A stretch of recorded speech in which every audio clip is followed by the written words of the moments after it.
Class 12th history की online classes के अंदर आज हम हिस्ट्री के अंदर जो हमारा द्वितीय पार्ट है, सेकंड पार्ट है भारतीय इतिहास के स्वर्णिम पृष्ठ, उसी का जो अध्ययन बिंदु है चोल प्रशासन। चोलों की प्रशासनिक व्यवस्था को आज हम समझेंगे कि चोलों ने किस तरीके से या दक्षिण भारतीय चोल साम्राज्य ने किस प्रकार से अपनी प्रशासनिक व्यवस्था को स्थापित किया था, उसको हम जानेंगे। तो सर्वप्रथम हम समझते हैं चोलों। देखो, चोल प्रशासन की जो जानकारी मिलती है हमें अनेक लेखों से मिलती है, अनेक साहित्य से मिलती है। इसके साथ ही विभिन्न जो विदेशी यात्री आए हैं तो उन्होंने भी अपने जो विवरण है वो लिखे हैं और उस विवरण में भी उन्होंने चोल प्रशासनिक व्यवस्था की जानकारी दी है। तो कहीं ना कहीं हमें अधिक या ज़्यादा मात्रा में जो है चोलों की जो जानकारी है या चोल प्रशासनिक व्यवस्था की जानकारी मिलती है। तो सबसे पहले हम समझते हैं कि चोलों की प्रशासनिक व्यवस्था कैसी थी, अर्थात गणतंत्रात्मक या राजतंत्रात्मक। तो चोलकालीन प्रशासन की जो व्यवस्था थी वो है राजतंत्रात्मक व्यवस्था के रूप में जानी जाती है, यानी राजा ही केंद्र की प्रमुख धुरी हुआ करता था या राजा ही शीर्ष हुआ करता था और बाद में पीछे या कह सकते हैं कि बाद में अन्य पदाधिकारी गण आते थे। चोल शासकों की उपाधियां, देखो चोलों ने कह सकते हैं चोल शासकों ने एक अपनी विशिष्ट शासन व्यवस्था है वो लागू की थी और इसके साथ ही चोलों ने एक शक्तिशाली संगठन है अपनी व्यवस्था का उन्होंने स्थापित किया था और एक विशाल साम्राज्य है दक्षिण भारत में स्थापित किया था, या कह सकते हैं शक्तिशाली साम्राज्य है उन्होंने स्थापित किया था। और इसी स्थापना के कारण चोल शासकों ने अपनी जो विभिन्न उपाधियां वो भी धारण की थी, जिसमें एक उपाधि आती है चक्रवर्ती गण, दूसरी आती है त्रिलोक सम्राट, यानी विशिष्ट उपाधियां या अपने को देवत्व के सिद्धांत के अनुसार मानना या देवता के स्वरूप में मानना, तो ऐसी उपाधियां उन्होंने धारण की थी। यहाँ तक कि चोल मंदिरों के अंदर भी राजा की मूर्तियां हैं वो स्थापित की जाती थी और उन मंदिरों में प्रतिमाएं होती थी और साथ ही जब शासक की मृत्यु हो जाती थी तो उन शासकों की मूर्तियों की बकायदा ईश्वर के समान या भगवान के जैसी उनकी पूजा अर्चना भी की जाती थी। तो ऐसा उदाहरण होता है तंजौर के मंदिर के अंदर। तंजौर जो ब्रजेश्वर का मंदिर है, तंजौर के मंदिर में परांतक प्रथम चोल शासक और दूसरा है राजेंद्र चोल की प्रतिमाएं स्थापित की गई थी और बाद में उनकी पूजा भी होती थी। अब हम समझते हैं प्रशासनिक व्यवस्था, जो हमारा मुख्य बिंदु है चोल प्रशासन।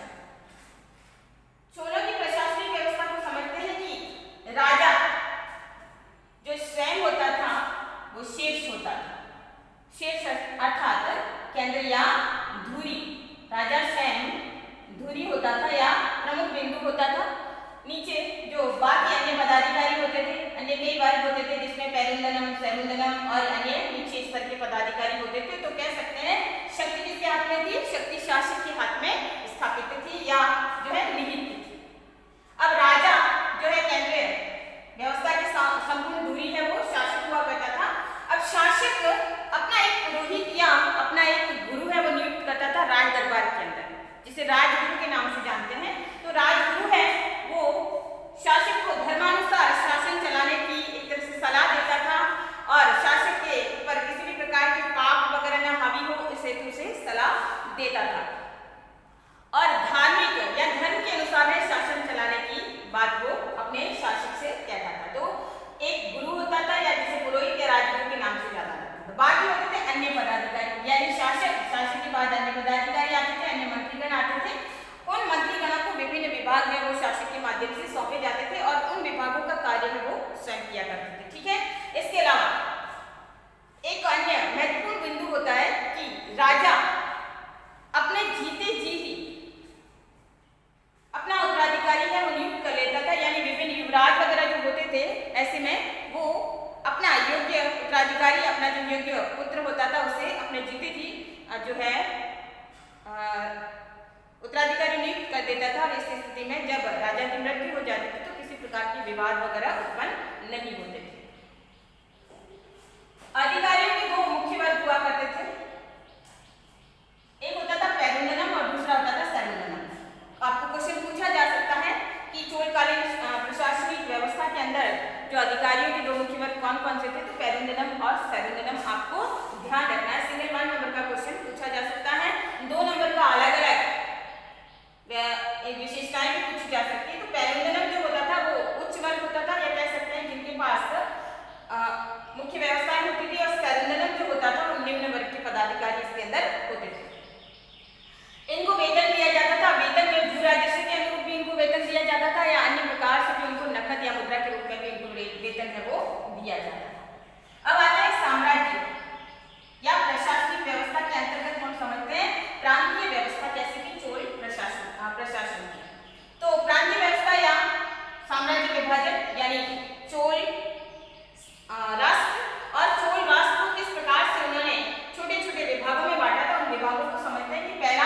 जो है विभाजन उन्होंने मंडल के रूप में किया था, यानी जो प्रांत जिसे हम वर्तमान में राज्य कहते हैं या प्रांत कहते हैं, उन प्रांतों को चोलों ने, यानी पहले तो राष्ट्र हो गया, राष्ट्र के बाद उन्होंने जो है प्रांत को मंडल के रूप में बांटा, जो वहां की भाषा में उसे मंडल कहा जाता था, या वहां की जो प्रशासनिक व्यवस्था के तहत प्रांत को मंडल कहा जाता था। अब मंडल को उन्होंने कोट्टम में विभाजित किया।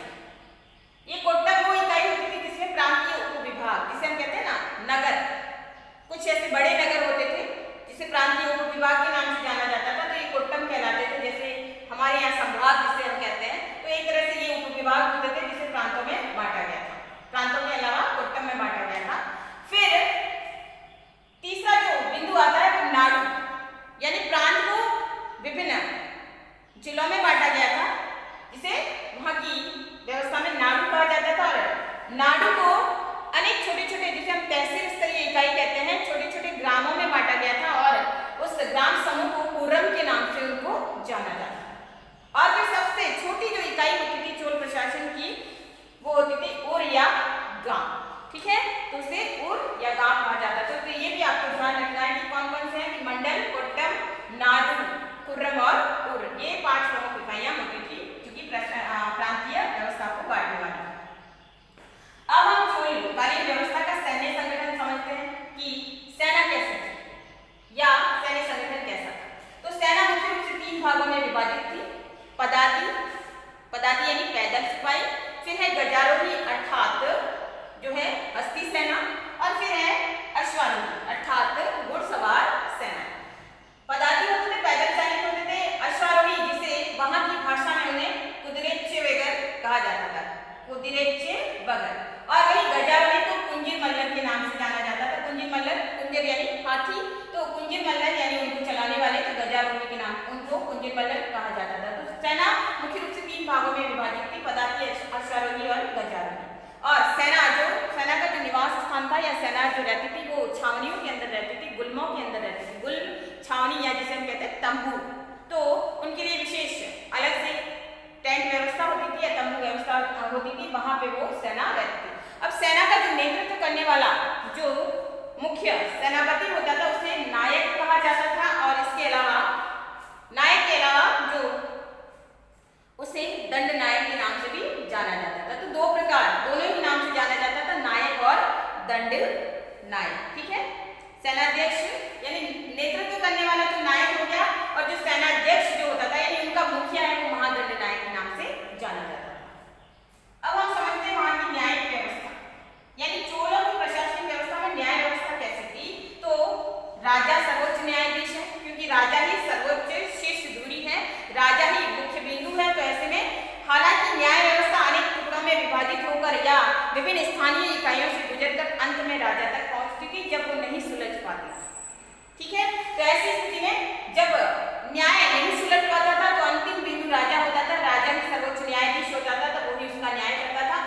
और न्याय व्यवस्था में दंड के विभिन्न विधान थे कि दंड आर्थिक दंड के रूप में दिया जा सकता था, यानी पैसा वसूल करके, जिसमें वहां पर आर्थिक दंड में वहां काशी जो होता था सोने का सिक्का होता था, सोने के सिक्के के रूप में जो है अर्थदंड लिया जाता था या पैसा लिया जाता था, जिसे हम कह सकते हैं जुर्माना या हर्जाना भरना पड़ता था। फिर या फिर उन्हें अपमानित किया जाता था, यानी छोटे मोटे अपराधों के लिए अपमानित, जैसे बहिष्कार करना या बाइकआउट करना, समाज से बाहर कर देना, तो इस तरह की व्यवस्था थी। अगर अपराध जघन्य है तो जघन्य अपराधों के लिए मृत्युदंड जैसा भी विधान था। अगर जैसे किसी को ज्यादा हत्या करना या बहुत बड़ी जो अगर उसने अपराध किया है तो उसके लिए मृत्युदंड का विधान था। मृत्युदंड मुख्य रूप से हाथी के पैरों के नीचे उनको कुचलवा कर मार डाला जाता था या दिया जाता था, अन्य और भी तरीके रहे होंगे। तो इस प्रकार से ये अपराध या न्यायिक व्यवस्था थी और सर्वोच्च न्यायाधीश राजा होता था। हालांकि न्याय व्यवस्था है वो अनेक रूपों में छोटी छोटी इकाइयों से गुजरकर अंतिम बिंदु राजा तक पहुंचता था अगर वो नहीं सुलझ पाता था। अब आती है भू राजस्व व्यवस्था। ये चोलकालीन भू राजस्व व्यवस्था यानी भूमिकर के रूप में लिया जाता था। भूमिकर के क्या विधान थे, तो अब हम समझते हैं कि राजराज प्रथम जो चोल शासक था वो और उसके साथ ही कुलोत्तुंग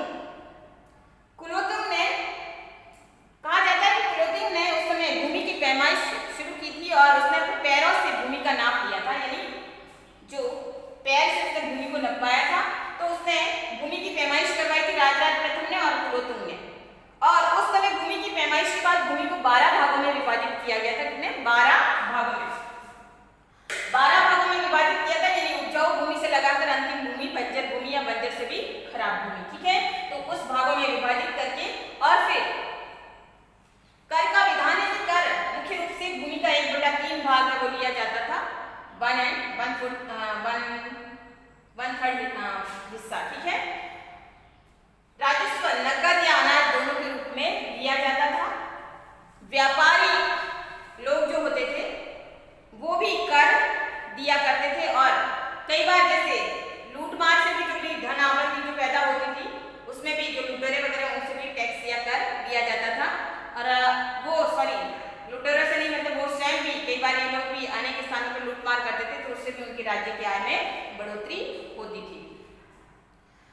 अभिलेखों में भूमि कर के अतिरिक्त अनेक प्रकार के करों का या उपकरों की सूचियां भी मिलती है, जिसमें आयम राजस्व कर कहलाता था, कड़मेई सुपारी कर होता था, कड़ेले व्यापारिक प्रतिष्ठानों के ऊपर कर लगता था। ये अलग अलग करों के नाम हैं। मनैरे गृह कर होता था, मगमने व्यवसाय कर होता था, पैरिल है तेलखानी कर होता था। तो विभिन्न प्रकार की कर है वहां की व्यवस्था के अंतर्गत लिए जाते थे। तो हमको समझना है कि भूमि की पैमाइश है, 12 भागों में भूमि बांटी गई थी। मुख्य रूप से 1/3 हिस्सा है वो नकद या भूमि के रूप में लिया जाता था, अनाज के रूप में लिया जाता था। व्यापारिक कर भी उनके ऊपर लगता था। फिर है स्थानीय प्रशासन को समझते हैं।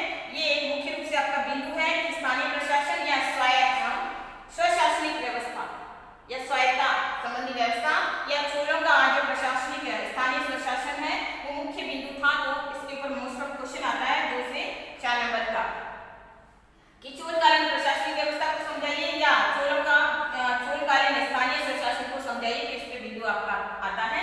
तो चोलकालीन स्थानीय स्वशासन के अंदर जो ग्रामीण इकाई वगैरह होती थी उसमें स्वशासन प्रणाली लागू थी। अब स्वशासन प्रणाली यानी जिन अधिकारियों को जिन के विभाग जो विभिन्न हिस्से दिए जाते थे उसमें राजा या केंद्र है किसी प्रकार का हस्तक्षेप नहीं करता था, उनको उनके अधिकार वो दिए जाते थे और उसी के अनुसार वो राज्य चलाते थे या अपने स्वशासन को चलाते थे। और स्थानीय इकाइयों या कह सकते हैं कि जो ग्रामीण या ग्राम से थोड़े बड़े जो छोटे मोटे हिस्से होते थे उनके लिए विभिन्न प्रतिनिधि संस्थाएं बनाई जाती थी, और उन संस्थाओं के नाम अलग अलग होते थे, जिसमें पुर सभा, महासभा या नगरम के नाम से ये संस्थाएं उनको इन स्थानीय इकाइयों को संचालित करती थी, या यहाँ पे अपना योगदान है ये सभाएं या ये संस्थाएं हैं वो दिया करती थी। इसके अंदर जो निर्वाचित सदस्य होते थे, निर्वाचित सदस्य कह सकते हैं कि चुनकर चुनाव हुआ करता था, और चुनाव के जो सदस्य होते थे उन्हें पैरुमक्कल के नाम से जाना जाता। सिंगल 1 नंबर का क्वेश्चन है, पैरुमक्कल क्या है? तो आपका ये है कि जो निर्वाचित सदस्य होते थे स्थानीय स्वशासन के अंदर उनको पैरुमक्कल के नाम से जाना जाता था। सबसे बड़ी बात थी कि राजा या केंद्र का किसी भी प्रकार के से हस्तक्षेप नहीं था। व्यवस्था अत्यंत कुशल थी ग्रामीण स्तर के ऊपर भी, और ये जो पैरुमक्कल के जो सदस्य होते थे या सभा, महासभा, उस सभा और नगरम के जो सदस्य होते थे उनका जो कार्य होता था मुख्य रूप से करों की वसूली करना अपने इकाइयों से, यहाँ की न्याय व्यवस्था को देखना, स्थानीय व्यवस्था को देखना, इसके अलावा जो मंदिरों के जो पैसा वगैरह आता था मंदिरों की देखरेख करना, और वहां से जो भी पैसा वगैरह होता था वो राष्ट्रीय खजाने तक पहुंचना। तो इस प्रकार से कह सकते हैं कि व्यवस्था अत्यंत कुशल व्यवस्था थी, या यहाँ पर एक सुसंगठित व्यवस्था चोलकालीन समाज में देखने को मिलती है। तो ये है चोलकालीन प्रशासनिक व्यवस्था, जिसमें साधारण